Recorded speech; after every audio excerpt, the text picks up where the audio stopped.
Factory में नहाने का साबुन कैसे बनाया जाता है। दोस्तों, इंसान किसी भी चीज के बिना रह सकता है, लेकिन बिना नहाए नहीं रह सकता भाई। और नहाने के बाद सिर पर तेल ना लगाओ तो सूना सूना सा लगता है। इसलिए नारियल का तेल और साबुन तो ऐसी चीजें हैं जिसके बिना रहना नामुमकिन है। पर क्या कभी आपने सोचने की कोशिश की है कि हमारी जिंदगी की ये दो अहम चीजें आखिर बनकर तैयार कैसे होती हैं, कैसे फैक्ट्रीज में इनको बनाया जाता है? अगर आपको नहीं मालूम तो दोस्तों चिंता करने की कोई जरूरत नहीं, क्योंकि आज के इस वीडियो में हम आपको आपके द्वारा इस्तेमाल की जाने वाली सबसे खास चीजों के बारे में बताने वाले हैं। बस हमारे साथ वीडियो में इसी तरह बने रहिए।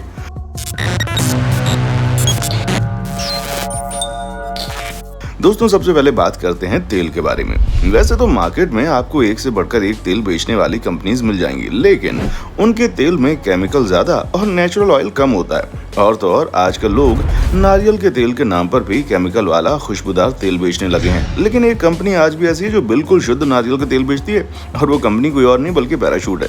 वैसे दोस्तों, क्या आपको ये बात मालूम है कि शुद्ध नारियल के तेल का इस्तेमाल केवल बालों में लगाने के लिए नहीं होता, बल्कि इसे खाना पकाने में भी इस्तेमाल किया जाता है। ऐसे में जाहिर सी बात है कि जिस चीज को खाने जैसी चीज में इस्तेमाल किया जाता है उसमें किसी भी प्रकार की लापरवाही बरतने की गुंजाइश नहीं है। इस तरह के नारियल के तेल में कोई भी ऐसा केमिकल नहीं डाला जाता है जो कि सेहत के लिए हानिकारक हो। दोस्तों, अगर हम उसके मेकिंग प्रोसेस के बारे में बात करें तो सबसे पहले नारियल के कच्चे फलों को पेड़ों से तोड़ा जाता है। ये काम बहुत ही बड़ी संख्या में होता है, जहाँ लोग एक दिन में सैकड़ों की संख्या में नारियल तोड़कर इकट्ठा कर लेते हैं और फिर नाव की मदद से उन नारियलों को कोकोनट फैक्ट्री में ले जाया जाता है, जहाँ पहुंचते ही सबसे पहले नारियल के ऊपर वाले रेशों को निकाल दिया जाता है।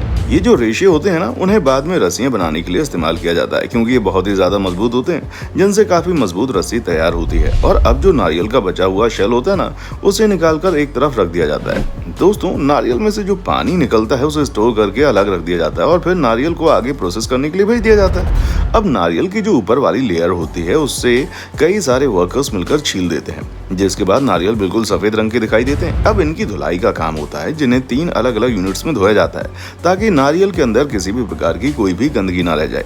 अब ये जो सफेद रंग के नारियल आपको दिखाई दे रहे हैं, इन्हें ग्राइंडर में डाला जाता है, जिसके अंदर ग्राइंड होकर नारियल गीले पाउडर में कन्वर्ट हो जाता है। अब दोस्तों, ये जो गीला पाउडर होता है उसे कंप्रेस कर दिया जाता है। इस पर काफी भारी दबाव डाला जाता है और दबाव डालने पर उसके अंदर का पूरा दूध निकलकर बाहर आने लगता है, जिसे अलग कर दिया जाता है। ये जो दूध होता है इसे पैस्चराइज करके इससे शुद्ध तेल निकाला जाता है। दोस्तों, जैसा कि हमने आपको बताया था कि ये जो पैराशूट के तेल होते हैं ना, उनके अंदर किसी भी तरह का केमिकल नहीं होता, इसीलिए जो पैस्चराइज किया हुआ तेल होता है ना, उसे डायरेक्ट डब्बों के अंदर पैक करने के लिए भेज दिया जाता है। यहाँ आप देख सकते हैं कि कैसे इतने बड़े बड़े डब्बों के अंदर तेल भरकर आगे की तरफ डाला जा रहा है, ताकि उसे पूरी तरह से सील कर दिया जाए। और जैसे ही तेल का डब्बा सील होता है तो उसे बड़े बड़े कार्टन्स में डालकर बेचने के लिए भेज देते हैं। तो दोस्तों, देखा आपने कि किस तरह बिल्कुल शुद्ध देसी नारियल के तेल को बनाकर तैयार किया जाता है, ताकि आप उसे लगाकर ना सिर्फ अपने बाल मजबूत कर सकें, बल्कि इसे खाने में भी डालकर आप अपने खाने का स्वाद बढ़ा सकते हैं। इसकी सबसे बड़ी खासियत यह है कि ये बिल्कुल भी हानिकारक नहीं रहता, इसलिए जब आप नारियल के तेल के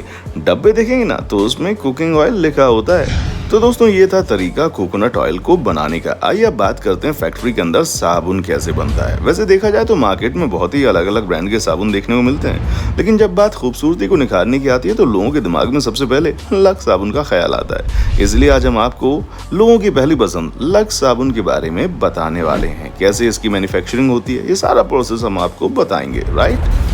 दोस्तों, हम आपको बता दें, जो साबुन बनाने का प्रोसेस होता है उसमें बहुत सारे केमिकल्स का इस्तेमाल होता है। सबसे पहले तो कॉस्टिक सोडा के अंदर नेचुरल फैट को मिलाया जाता है। इन दोनों चीज़ों को अच्छी तरह से मिक्स करने के बाद काफ़ी देर तक मिक्सचर में सेंट मिलाकर इसे खौलते पानी के साथ गर्म किया जाता है। करीब 18 मिनट के बाद ये मिक्सचर बहुत गाढ़ा हो जाता है, जिसे प्रेशर की मदद से छोटे छोटे छेदों के जरिए कन्वेयर बेल्ट का इस्तेमाल करके आगे भेजा जाता है। अब कन्वेयर बेल्ट के अंदर जाते ही ये जो गाढ़ा लिक्विड होता है ना, ये और ज़्यादा सख्त होने लगता है, जिसके बाद कुछ ऐसे प्रेशर रोलर से उस मिक्सचर को गुजारना होता है, जिसमें जाते ही मिक्सचर बहुत ही पतले आकार में आ जाता है। आप ऐसे समझ लीजिए कि इस मशीन से निकलने के बाद जो मिक्सचर होता है उसका आकार पतले रिबन के जैसा होता है, जहाँ ये पतले रिबन ग्राइंडर के अंदर जाते हैं, जिन्हें वो छोटे छोटे टुकड़ों में काट देता है। अब अच्छी तरह से बारीक हो जाने के बाद जो मिक्सचर तैयार होता है उसे एक और मशीन के अंदर डाल दिया जाता है, जिसके अंदर मनचाहा कलर डाला जाता है। यानी कि अगर साबुन का कलर गुलाबी रंग का बनाना है तो उसमें गुलाबी रंग डाला जाएगा, और अगर नीले रंग का बनाना है तो मिक्सचर के अंदर नीला रंग मिक्स कर दिया जाता है। और जो खुशबू देने वाला ऑयल होता है यानी कि सेंटेड ऑयल, वो भी इसी समय मिक्सचर में डाल दिया जाता है। जी हाँ, ये वही ऑयल है जिसकी वजह से साबुन के अंदर से इतनी अच्छी स्मेल आती है। अब इस मिक्सचर को करीब 15 मिनट तक हिलाया जाता है ताकि इसके अंदर मौजूद चीजें अच्छी तरह से मिक्स हो जाएं और फिर उसे थोड़ी देर के लिए ऐसे ही छोड़ देते हैं ताकि वो सूख सके। अब आप देख सकते हैं कि कैसे इस बड़े से सांचे के अंदर जो पूरा मिक्सचर है उसे कंप्रेस किया जा रहा है और यहीं से साबुन के आकार की लंबी लंबी पट्टियां बाहर निकलने लगती हैं, जिन्हें वापस से एक मशीन के अंदर से गुजारा जाता है जिसके अंदर कटर होता है। वही कटर इन लंबी लंबी पट्टियों को छोटे छोटे आकार में काट देता है। आपको बता दें, ये मॉडर्न तरीका है, जहां पहले वाले समय में लोग इसे पैरों की मदद से कुछ इस तरह काट दिया करते थे। पर अब समय बदल चुका है और ये सारा काम मशीनों की मदद से चुटकियों में हो जाता है, जिसमें कोई ज्यादा मेहनत भी नहीं लगती और ज्यादा समय भी जाया नहीं होता। दोस्तों, जो साबुन होता है ना, वो जब सही आकार से कट जाता है उसके बाद सबसे अहम चीज की जाती है और वो है कंपनी की ब्रांडिंग। अपनी, है ना?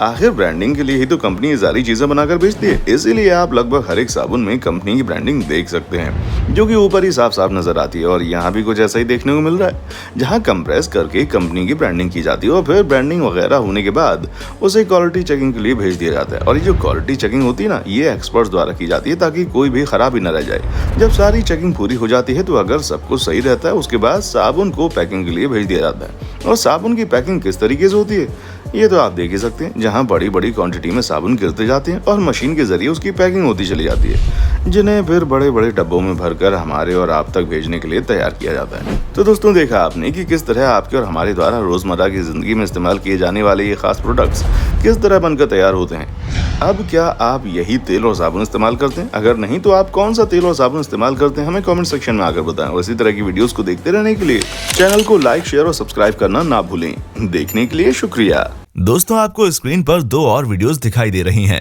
जिसे देखने के लिए स्क्रीन पर क्लिक करें।